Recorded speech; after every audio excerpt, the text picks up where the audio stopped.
పరుగుల వద్ద 4వ రోజు ఆటను ప్రారంభించిన భారత్ జట్టు ఆరంభంలో కొద్దిగా నెమ్మదిగా ఆడింది. ఓవర్ నైట్ బ్యాట్స్మెన్ గిల్ ఆచితూచి బ్యాటింగ్ చేయగా కుల్దీప్ యాదవ్ మాత్రం కాస్త దూకుడుగా ఆడాడు. నెమ్మదిగా గిల్ 90 పరుగులు దాటడంతో సెంచరీ సాధించేలా కనిపించాడు.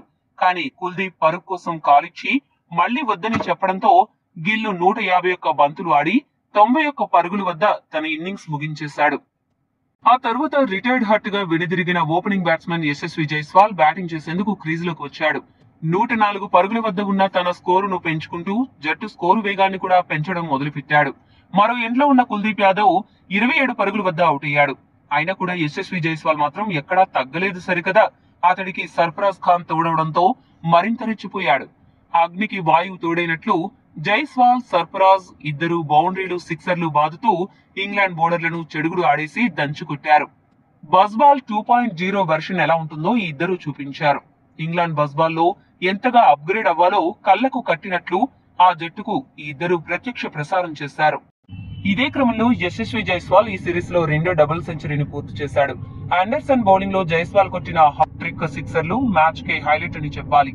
జైస్వాల్ ఆడుతున్నంతసేపు అతడి కళాత్మక షాట్లు చూడడానికి 2 కళ్లు సరిపోలేదు. అంతలా తన బ్యాటింగ్ విన్యాసాలతో క్రికెట్ ప్రేమికులను మంత్రముగ్ధులను చేశాడు. అతనితో పాటు సర్ఫరాజ్ ఖాన్ కూడా హాఫ్ సెంచరీని నమోదు చేశాడు. అరంగేట్ర టెస్ట్ లో 2 ఇన్నింగ్స్లలో హాఫ్ సెంచరీ సాధించిన 4వ ఆటగాడిగా నిలిచి టెస్ట్ క్రికెట్ అద్భుతమైన ఆరంభాన్ని ఇచ్చాడు సర్ఫరాజ్ ఖాన్. జైస్వాల్ కు పోటీగా సర్ఫరాజ్ ఖాన్ కూడా గట్టిగా హిట్టింగ్ చేస్తూ తన టాలెంట్ ను ట్రోల్ చేసిన వారికి బ్యాట్ తో ఇచ్చి పడేశాడు. యశస్వి జైస్వాల్, సర్ఫరాజ్ ఖాన్ ఇద్దరు వన్డే మ్యాచ్ ను తలపిస్తూ దూకుడుగా బ్యాటింగ్ చేశారు. ఫలితంగా భారత్ జట్టు చాలా త్వరగా 430 పరుగులకు చేరుకోవడంతో 555 ఆధిక్యం వద్ద టీమిండియా ఇన్నింగ్స్ ను డిక్లేర్ చేసింది. యశస్వి జైస్వాల్ 236 బంతుల్లో 91 స్ట్రైక్ రేట్ తో 214 పరుగులు చేయగా సర్ఫరాజ్ ఖాన్ 72 బంతుల్లో 94 స్ట్రైక్ రేట్ తో 68 పరుగులు చేశాడు. ఇదే క్రమంలో జైస్వాల్ కొన్ని సంచలన రికార్డులు నెలకొల్పాడు. అతడితో పాటు టీమిండియా కూడా కొన్ని అరుదైన రికార్డులను సాధించింది. ఆ వివరాలు ఇప్పుడు చూద్దాం. టెస్ట్ క్రికెట్ చరిత్రలో భారత్ జట్టు తరపున ఒక టెస్ట్ సిరీస్ లో అత్యధిక పరుగులు చేసిన లెఫ్ట్ హ్యాండ్ బ్యాట్స్మెన్ గా జైస్వాల్ నిలిచాడు. ఈ టెస్ట్ సిరీస్ లో జైస్వాల్ ఇప్పటికే 545 పరుగులు చేశాడు. గతంలో ఏ భారత లెఫ్ట్ హ్యాండ్ బ్యాట్స్మెన్ కూడా ఒక టెస్ట్ సిరీస్ లో ఇన్ని పరుగులు చేయలేదు. టీమిండియా తరపున వరుసగా 2 టెస్టుల్లో డబుల్ సెంచరీ సాధించిన 3వ ఆటగాడిగా జైస్వాల్ నిలిచాడు.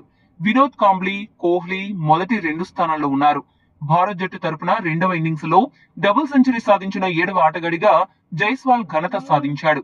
ఇక 2వ ఇన్నింగ్స్ లో 12 సిక్సర్లు కొట్టడం ద్వారా ఒక టెస్ట్ ఇన్నింగ్స్ లో అత్యధిక సిక్సర్లు కొట్టిన ఆటగాళ్ల జాబితాలో వసీం అక్రమ్ తో కలిసి జైస్వాల్ మొదటి స్థానాన్ని పంచుకున్నాడు.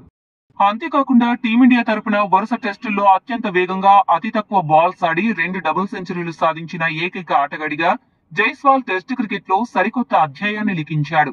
ఇక జైస్వాల్ బ్యాటింగ్ దెబ్బకు టీమిండియా కొన్ని రికార్డులు నెలకొల్పింది. అవేంటో ఇప్పుడు చూద్దాం. టెస్ట్ క్రికెట్ చరిత్రలో ఒక టెస్ట్ సిరీస్ లో అత్యధిక సిక్సర్లు కొట్టిన జట్టుగా టీమిండియా నిలిచింది.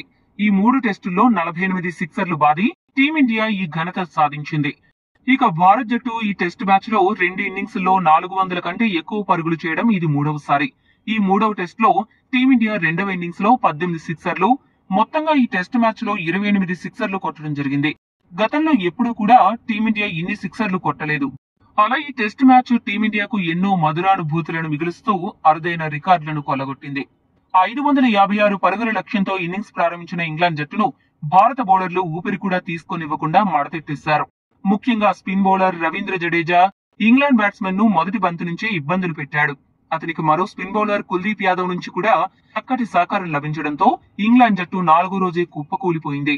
భారత స్పిన్ బౌలర్స్ దాటికి ఇంగ్లాండ్ బ్యాట్స్మెన్ ఒకరి తర్వాత ఒకరు పెవిలియన్ కు క్యూ కట్టారు. ఒక్కరంటే ఒక్క ఇంగ్లాండ్ బ్యాట్స్మెన్ కూడా క్రీజ్ లో కొద్దిసేపైనా నిలిచే సాహసం చేయలేదు. దీంతో ఇంగ్లాండ్ జట్టు 122 పరుగులకి ఆలౌట్ అయ్యి 434 పరుగుల తేడాతో ఓడిపోయింది.